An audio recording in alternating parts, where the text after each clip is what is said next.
Welcome. This is Sabrina Monarch of monarchastrology.com, bringing you the astrology forecast for February 3rd to February 9th, 2021.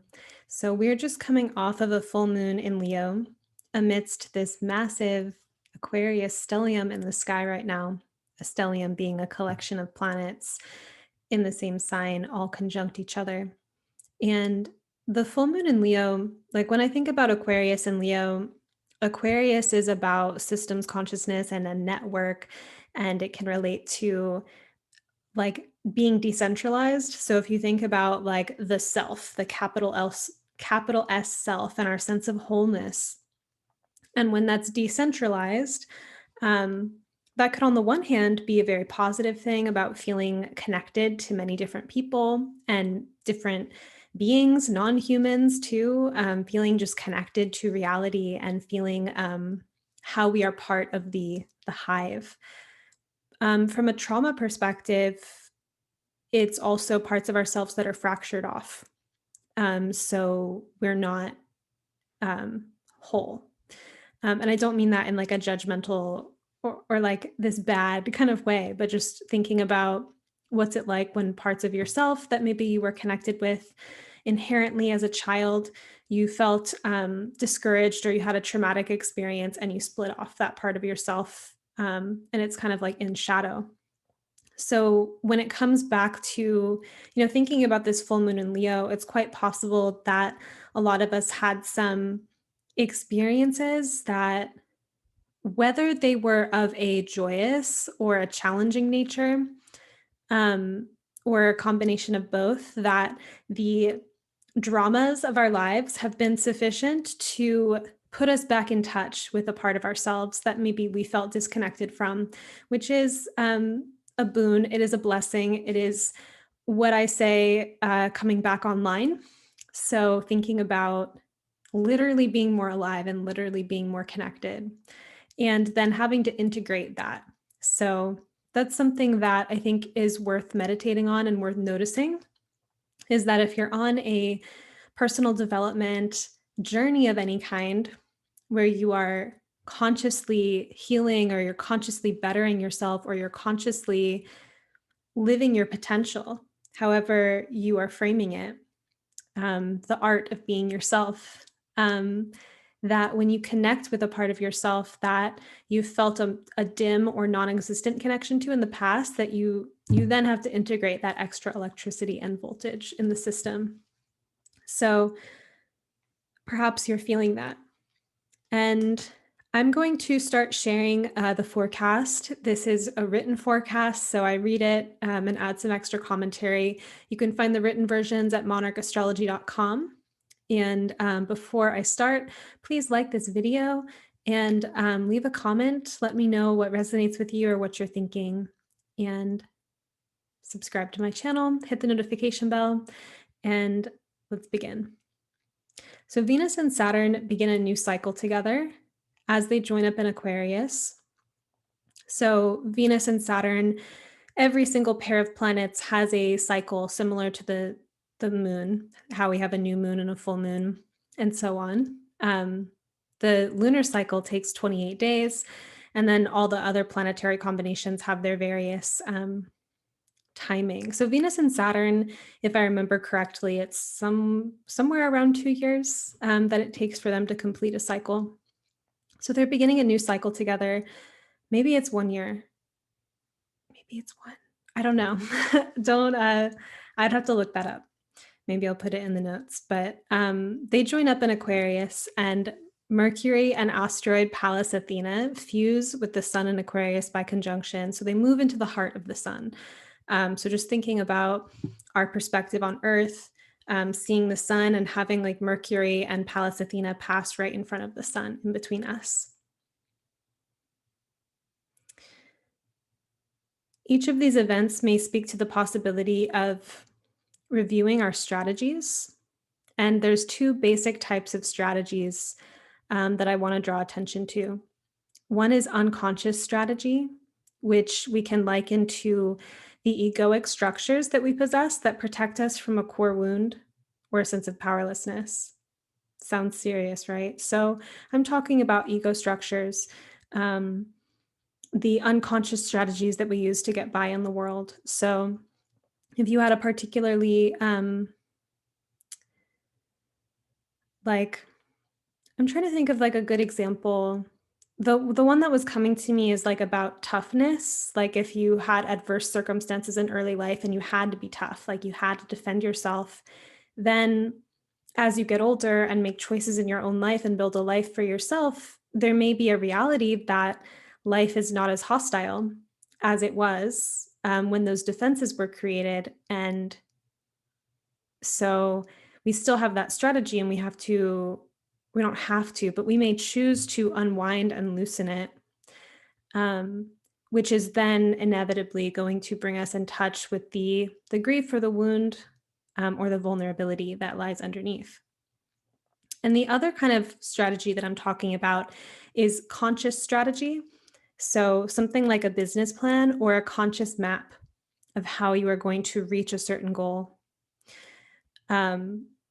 Ultimately, even our conscious strategies are subject to unconscious motivations and influences, which is why engaging in shadow work or personal deconditioning is also an ingredient to real success in our lives. It brings fulfillment. It's courageous to examine ourselves and be in touch with the deepest part of ourselves. It puts us in touch with things that are difficult to work with or things that are big feelings to have, but it can lead to a deeper kind of honesty and intimacy that results in making choices that then feel more connected from that place. Uncovering and reworking some of our deeper patterns is something that is supported by engaging with the therapeutic arts and the personal development world, which is one of the reasons I love these things so much. It comes down to me, this interest in the human condition and also an optimist side of me that wants to have a great experience here and wants to collect knowledge that helps others around me have a good experience. And that involves ascending to the, magical realms and being in touch with something beyond. And it's also like going into the underworld, going into the soul, going into the psyche and unearthing things. Like those are all part of it. They're all included, especially in astrology. And with the sun and Mercury, so this is Mercury retrograde, by the way, which I didn't state. But Sun and Mercury forming a conjunction in Aquarius, it also speaks to moments of illumination in our everyday lives and the possibility that we might have a breakthrough in seeing a pattern right in front of us. These are moments where we suddenly form a new awareness of the impact of our own behavior and mindsets, or where we see ourselves in a situation that we've been in thousands of times before, and yet just now we have an idea for a new choice instead of playing into the familiar storyline. Similarly, being at a place where we can extend compassion to ourselves and feel the things that lay underneath our defenses, instead of staying in control or in defense, as we may have previously, is an opening process that leads to a richer life. Success isn't just about building ever greater structures on top of or outside. It can also be the fulfillment and the connection that we feel to ourselves and others, which is ultimately connected to vulnerability and a deep capacity to feel. So I'll be getting into more of this in detail, and first, just a few announcements. So you can follow me on Instagram at Sabrina Monarch. I post things there that I don't tend to post other places. And you can also sign up for my mailing list to receive the weekly forecast every week. And it's also the best way to stay informed of when my astrology readings are open for booking. It's also a great way to stay in the know about when my courses open for enrollment. I teach an evolutionary astrology intensive around 2 times a year and really love to share the foundations of evolutionary astrology with you. So my astrology reading bookings are currently closed. And I'm still taking on new clients for ongoing mentorship and coaching for a 6-month or 1-year commitment. So if you're interested in working with me in that capacity, please send me an email at sabrina@monarchastrology.com and let me know what you would like to explore together. And we'll start a conversation. So my intensive is also currently in session. So you'll want to get on my mailing list to hear about when it opens again. So here's our week. On February 5th, Venus in 5 degrees of Aquarius will be conjunct Saturn in 5 degrees of Aquarius at 11:07 p.m. Pacific. So this is the beginning of a new Venus-Saturn cycle, a new synodic cycle between the two of them. It is highly important to have positive self-regard where we are already worthy. We do not have to achieve something or become something to be lovable. This is foundational. However, Venus-Saturn can relate to the pleasures and satisfactions in life that are earned. So what are the differences? If we have a logical structure in our consciousness that we will be ready for connection with others or receiving love when we look a certain way or achieve a certain thing, what have you, this can be a sign that it is really our judgment and non-acceptance of self that we're using as a shield. It's kind of like it's our relationship with ourself of this isn't lovable. So this is also a place I'm not willing to receive. It's vulnerability to choose to love ourselves as we are now, in our messes, in our imperfections, in the places where we're really struggling, right? Even if we have goals and we still intend on working toward them, we don't have to suffer in the interim. Fundamental self-worth is like giving our soul a nourishing home to live in. One who has a good soul home can still achieve things. We don't need to be in a barren, cold, solitary chamber to be motivated for betterment, which is a pattern with Saturnian thinking in our culture that we might decondition from. So where I'm getting this meditation is that Venus is about love, and it's about our love of self and our basic needs and the ways that we love others and show up to relationship. And Saturn is a very, it can be like a withdrawn or a withholding or a very serious archetype. It's kind of like, make sure that you jump through these hoops or climb this mountain, and then you have access to this rarefied realm of mastery or excellence. And people with strong Saturnian drives can be very hard on themselves and also very ambitious, and they might move toward goals in the world while having a critical or punitive inner nature. And it is that quality of being able to compartmentalize and to say, like, I know this is hard, but suck it up. We're going to do the thing. That can actually get people kind of far in a trajectory in their life, because they're not, if they're driven and they're not listening to their own signals, they're just going to keep going, right? So dropping into the Venusian to connection and to tenderness at the same time as engaging Saturn could be something like, a lot of people with Venus-Saturn connections in their chart have long-lasting relationships. They have a certain stability in their love life, or they're serious about love. So the way that they date or the way that they create agreements with others actually creates a container for a relationship.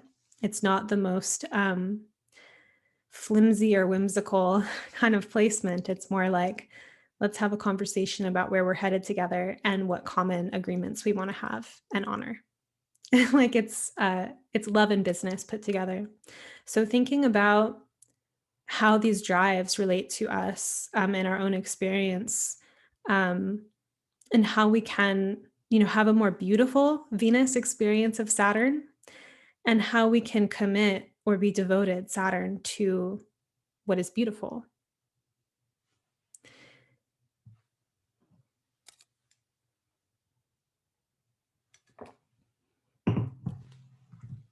And if we're looking at Aquarius, we can be thinking about the individuation journey, the process of deconditioning from social norms that don't resonate with us at a core level, and adopting new ways of life that match our inherent interests and gifts. At certain points in life, we might find ourselves changing, becoming more of ourselves, but noticing that if we were to step out and be visible with this change, that our friends might not be our friends anymore. We might not fit into the places that we once fit in. We might not fit into the roles that we've been accustomed into playing. So we can either take the leap and go forward into the unknown, or settle to live half a life where we're using our energy to make sure that other people don't find out who we really are.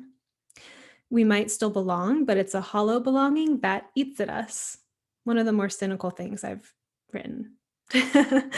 Whether our current circles adapt and accept the new aspects of us, or we find ourselves resonating with different groups of people, individuation is a journey that comes with moments of isolation, moments of seeking and learning, and it comes with work, you might say. So when we've done that work and had that courage and we experience deeper connection on the other side, you might say we worked for it or earned it.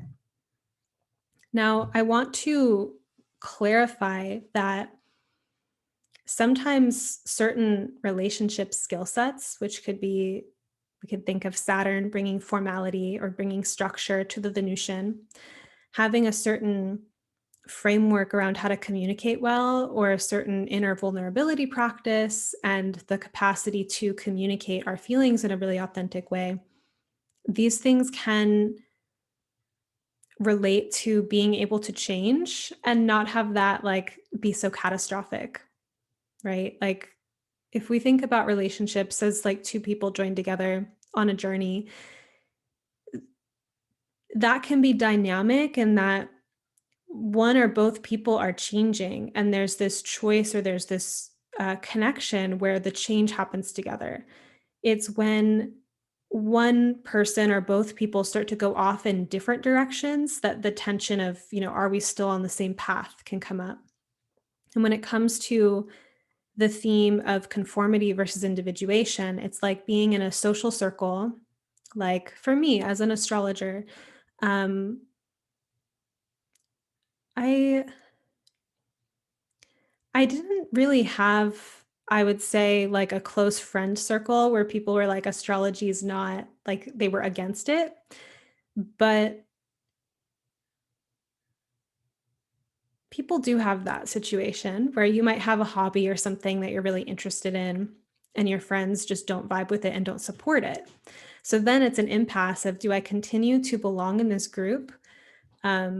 Do I urge the people around me to connect with me and to be with me on this path? Or do I, go off on my own? And it's not like a simple answer, right? And I think that Venus Saturn can try to make it like a very like clear cut, like if you're not on this journey with me, then this like it just, severs. Like Venus Saturn can be very serious like that. The whole Marie Kondo, like if it doesn't spark joy, throw it out. I'm pretty sure she has Venus Saturn, but that is a kind of Venus Saturn concept of cutting what doesn't spark joy, right? So it can be more punitive or more intense, and at the same time, possessing certain skills or growing in communities or growing in relationships where there's a certain deep foundation and a certain agility of capacity, then individuation might happen in a way that doesn't create a rift in those connections. But we could be at different places in that journey, people who are in a work environment that is not right for them. For example, they may be working really hard to fit in and to not just fit in socially, but kind of like in their system, in their nervous system, in their energetics, in their schedule, putting themselves into that position where it might not actually feel resonant or like correct for them. So knowing whether it's we're going to engage at a deeper level with what already is, or we're going to take that leap into living a life that's more authentic and dealing with the isolation that comes along the individuation path. Um, there's a certain work, certain, work or engagement that goes into that process. And then when we're on the other side and we feel so much more connected and it's so much more, it's like we're being ourselves and we're loved for being ourselves instead of being loved for being a false self. It is a very special kind of like, wow, like this is something that I've worked toward kind of feeling. And that coexists, right, with inherent worthiness, ultimately loving yourself where you're at. So if you can hold that paradox of loving yourself now and still aspiring where your soul is pulling you, because we're here on an evolutionary journey and we're all growing, and not needing a punitive attitude to be the driver of such change, then you're well set up. So I wrote, so simultaneously, it is a reality that we can love ourselves as we are now as a profound act of self-care, and recognize that certain elevated, desired experiences in life require our willingness and effort. February 6th, Venus in 6 degrees of Aquarius will sextile Chiron in 6 degrees of Aries. I don't talk about Chiron every week, but I'm talking about Chiron and Athena this week. So this is at 3:43 a.m., February 6th. A key to connection and relatedness highlighted at the moment could be the willingness to be first. Being first could have a variety of manifestations, like being the first to reach out or expressing a sentiment or an idea that is really alive for you, and you're the one starting the conversation about it. Often when something is brewing inside of us that feels nascent or emergent, we're not the only ones in the environment feeling that way. And we may just be the first who articulated it or found some clarity, or the first who had the initiative to bring it out into the open. So that can be an opening process this week of tuning into where that might be happening in your field, of noticing people bringing forth something that has been brewing, or you stepping out and saying something.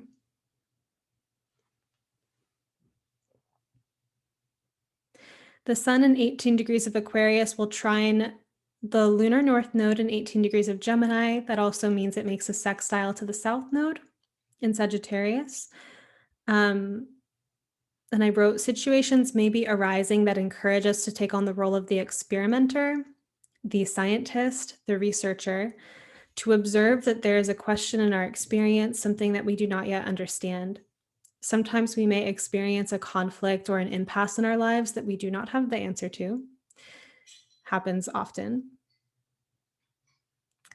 And we do not experience it as a problem or something bad, but rather as a curious opening for a larger experience of life.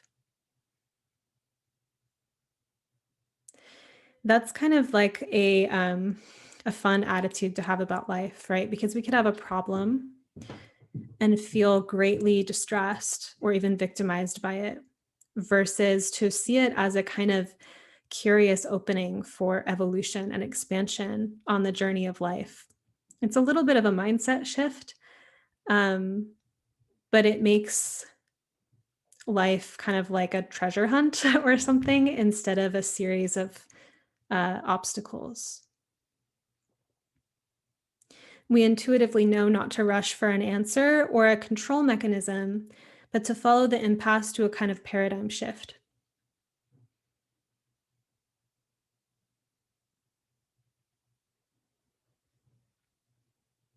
Venus in 6 degrees of Aquarius will square Uranus in 6 degrees of Taurus, 7:33 p.m. This electrified Venus, because we already have Venus in Aquarius and it's square Uranus.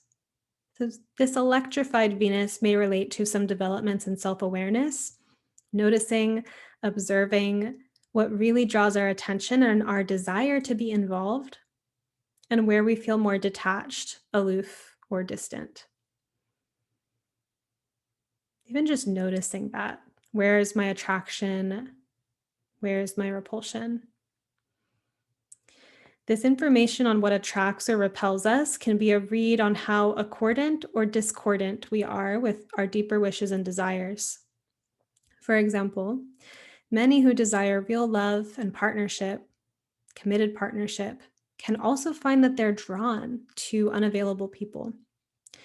We might want to register where our desires and our actions feel cross-wired, and not to feel like we have to do something about it or to feel bad about it, but just to be soberly aware of that crosswire. Um, because once we know that we are in discordance, we can watch ourselves playing out that pattern and be aware of it consciously instead of doing it unconsciously. We can start to imagine or envision an alternative and become open to information, teachings, experiences, which offer us pathways for connecting to what we do desire. And if you want to think about it, like why it helps to just accept and witness it is because on the path of transformation, when we are contracted and resisting and hating on and judging where we are at,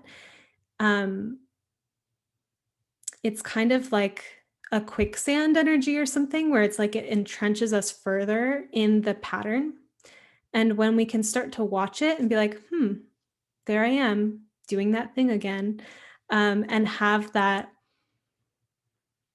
forgiveness or that kind of like spaciousness for it, it helps to start unwind it essentially. And even, we're consciously noticing it. Maybe you're a journal writer or something and you're like, I'm talking about the same stuff that I talk about every day. And then it kind of starts to open up to, what would it be like if this situation were easier or different? Asking those kind of curiosity questions and starting to make new connections or new pathways open up.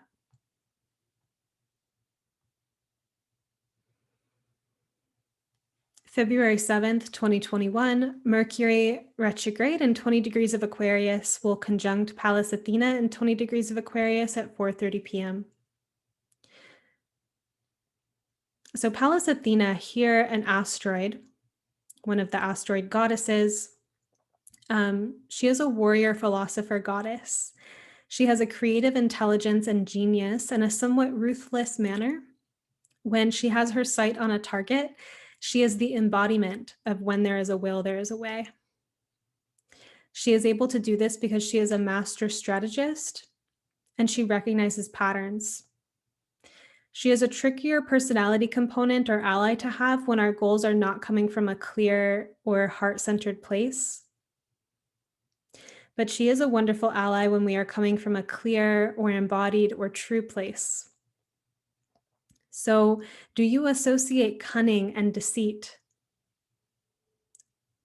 Oh, no. Do you associate cunning with deceit or poor morals? Sometimes people who identify as good people or want to be good, who do not want to harm anyone, are reticent to fully own their strategic power, leaving strategy for the wolves or for people with like predatory consciousness, so to say. Because there's like a collusion here between the concept of being cunning and clever and strategic with being bad. So consider if you invest in strategy or have disregarded it as too calculating. Many people have visionary ideas, but strategy is part of what brings visionary ideas to life. So thinking about this opportunity to recognize if you play with your creative intelligence, aka strategy, or have a judgment on it. February 8th, Mercury retrograde in 20 degrees of Aquarius will conjunct the Sun in 20 degrees of Aquarius at 5:48 a.m. So Mercury and the Sun fuse forces for this moment. This can look like a visitation from the messenger Hermes, whether it is a charged idea that visits our consciousness, a letter, or a peculiar synchronicity that feels like a message from the universe from one of our many guides or angels. Receiving messages from the universe is not necessarily a given, but a process that we engage. Just like in a friendship, you are more likely to receive communication from that friend if you are communicating. If you stop talking for years, it is like radio silence. If we want to expand the sources from which we receive insight and intuition, we have to expand the conversation. Prayer, creating an altar, talking to the universe, honoring our ancestors, talking to angels, having a divination practice, etc. There's many different ways, but these are all some ways that we could show up for this conversation with the universe.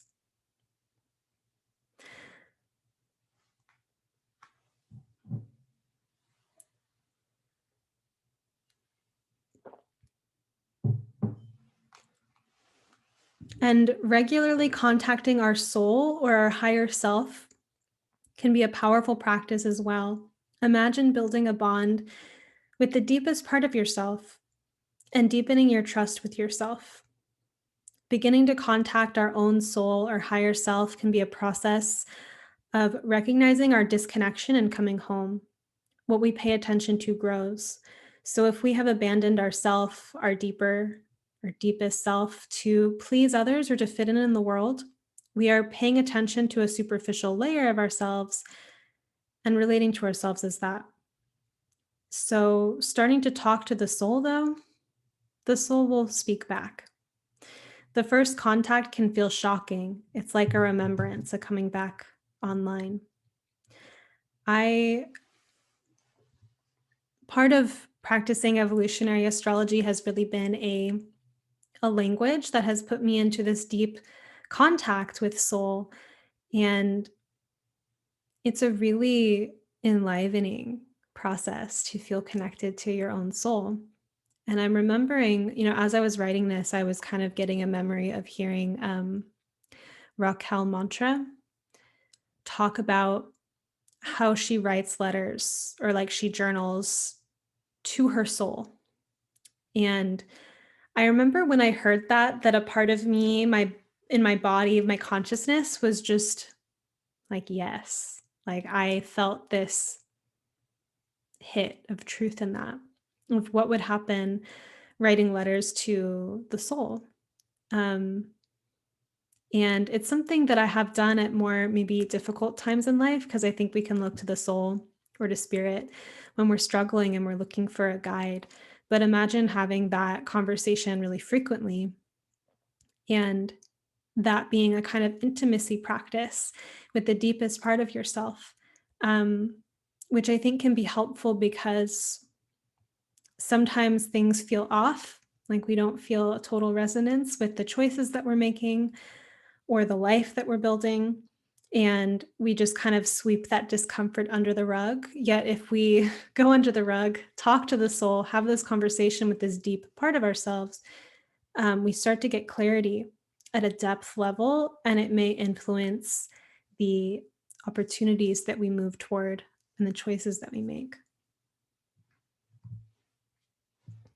I like to think too that part of astrology is like having a conscious connection with the planets, that if you have a lunar practice and you even just work with the new and the full moon, it's like the moon knows that you're paying attention.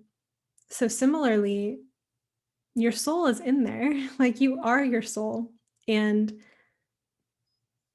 talking to the soul, I think it wakes up parts of ourselves that have gone dormant or sleepy. And that feeling of waking up from within is really, really powerful.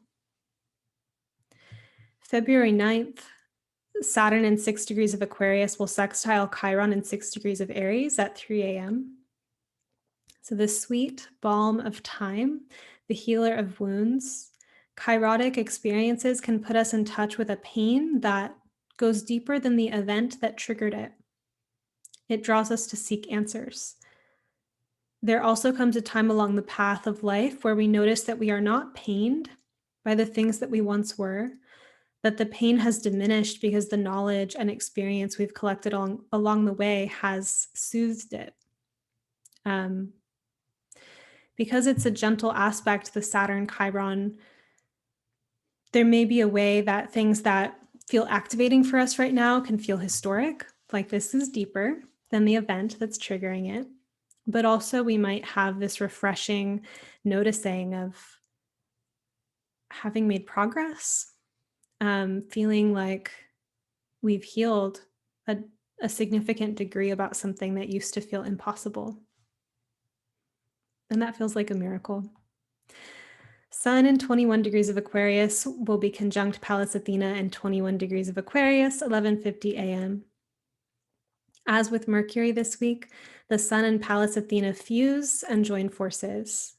There could be an importance here of sourcing a willingness and a morale within ourselves to figure out the pressing mysteries or puzzles in our lives.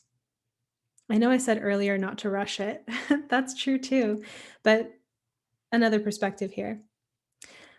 Athena favored heroes. She likes to help the people who are trying. So symbolically, you may say that there are forces that conspire to help and guide us when we have made the choice to pursue a vision and to endure and keep experimenting even when we fail.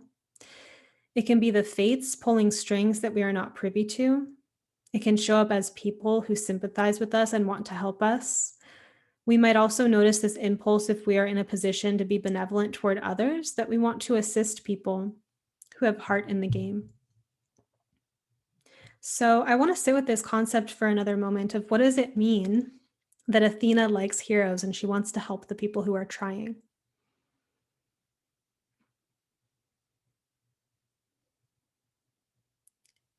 So the hero has a similar energy to the underdog. At least the way I'm thinking of it here. Kind of thinking about it in like an Aries kind of quality, where the hero goes up against certain obstacles in life that feel mythic. If you read the biographies of people who have done amazing things and seeing kind of what challenges appeared along the way, not only is there this kind of mystical order to what happened in the sense that their very life challenges were the training ground for the magic that became of their lives, but sometimes there's a through line in their story that they really had this will to succeed, not even necessarily to succeed, but to triumph. It's a little bit of a different energetic, to make it to the that heroic moment. And in the hero's journey, the hero actually attracts guides and helpers, like when we're in the energy of the hero. And there's other ways that hero can be used in a way, like in a shadow way, or it's kind of like, don't be a hero, or like that kind of thing. So it's not like the hero is a perfect archetype or perfect character. But that desire to make it, that desire to overcome, there's a certain heart in that, there's a certain courage. It's a moving toward a goal that is not promised. It is melting every day into the dream, and it's kind of visionary, or it's lofty, right? And I think that it tugs at our heartstrings, like our own hearts, because it's vulnerable to go for what we want and to live in that kind of honesty and to know that we could fail. But it also inspires other people's sympathies, AKA the guides that show up. And Athena as an archetype is, she just kind of has that sympathy for heroes. She is a supporter of heroes. And I think that based on this being a general kind of like archetypal truth, a general pattern, that there's a certain kind of world that opens when we decide that we are going to try. Some would say even don't use the word try because it implies, there is no try. You only do. Um, so we might ditch that word, who knows? But to actually engage and move toward the desired experience takes courage and it takes heart, and it does open up a kind of archetypal benevolence.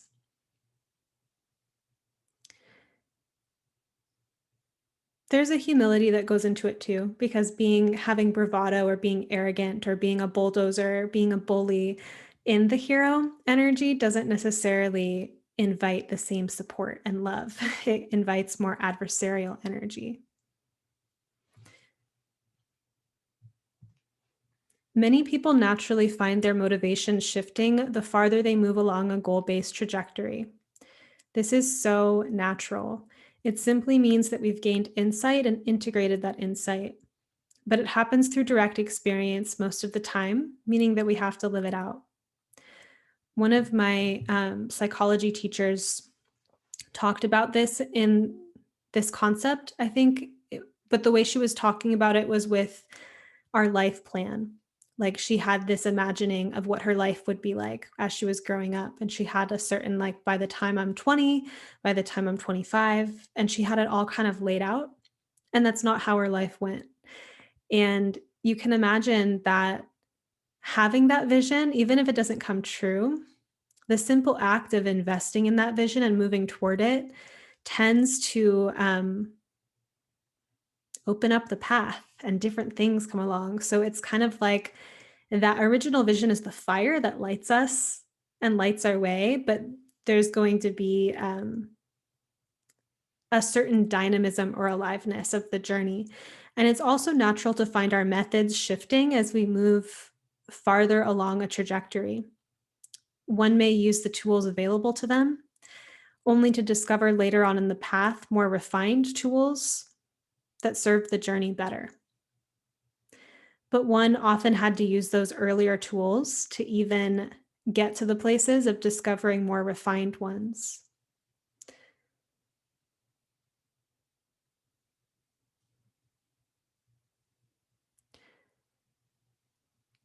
Yeah, like imagine going through the world with a little bit more of a strategic consciousness and a little bit less heart. And through the process of getting what you wanted, because you were so strategic and you hit the target, and then you are in the experience and you're like, shouldn't I be happy or feel something now? Why don't I? And then that vulnerability and the heart opening that comes from that, and learning at that point some tools or some different ways of being in reality that might be more connected or might be more heart-centered, and noticing that there was that more ruthless energy leading up that opened that. And that's evolution. That's transmuting something more crude into something more enlightened, so to say. And in a more, benign example too, something that I like to tell people that I'm working with around being in the world, being in public, being online, is that as your craft progresses, you might get better at things like video editing skills, which I don't do. I don't edit these videos, right? You can look back at people's YouTube channels and watch the first videos and see how unrefined they are in comparison to where they got. And it's like, if you just show up and do the thing and are on the path, you will naturally evolve your skill sets. So if you're looking at someone's YouTube channel who's been doing it for years and you're comparing yourself to them, go look at their original videos that might still be up that they didn't delete and see what it was like back then. So thinking about the okayness of the tools or the ways that we work with reality evolving as we're on the path, because we are able to work with what we know, and we increasingly learn from our errors or find more practical or more enlightened ways to do things. Mercury retrograde in 15 degrees of Aquarius will trine the North Node in Gemini at 11:09 a.m. Pacific. In this case, we have the ruler of the North Node in Gemini, so Mercury rules Gemini, trining the node it currently rules. This could be magical for communication, specifically helping bring events together.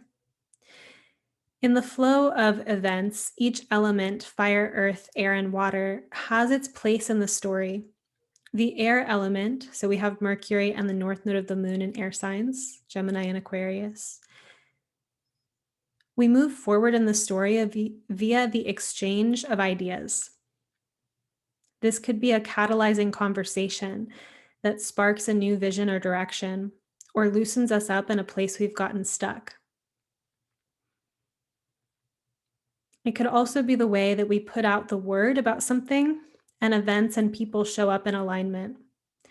It's one thing to feel into a wish or a need or a desire at the water or the feeling or the emotional level, and to work with that by verbalizing it, air, and become available for the connections that would ensue as a result. It's interesting because with a lot of these elemental processes, there can be these philosophies that kind of put one on a pedestal and downgrade the other, where someone's like, this is all talk and no action. And it's like, well, talk turns into action, right? And maybe there's too much action at some point and we need to slow down and talk about it or feel the impact of these actions and come up with new ideas about how it could be better, right? So they're all kind of like fluidly interchanging with each other.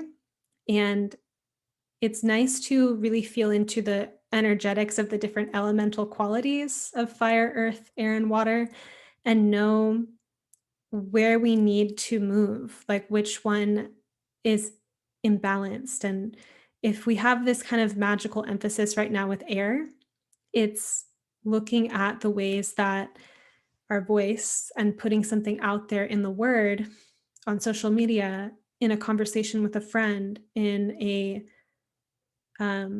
counseling kind of conversation, whatever it is, that the word can catalyze changes in reality too.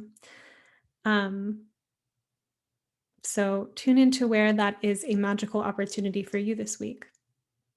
And if it's staying silent, that's fine too. But bring it back to your intuition and what feels like the magical next step in the story of your life. Thank you for listening. Leave a comment. Let me know what you think and how this is landing for you. Subscribe both to my YouTube channel and my mailing list, and I'll see you next week.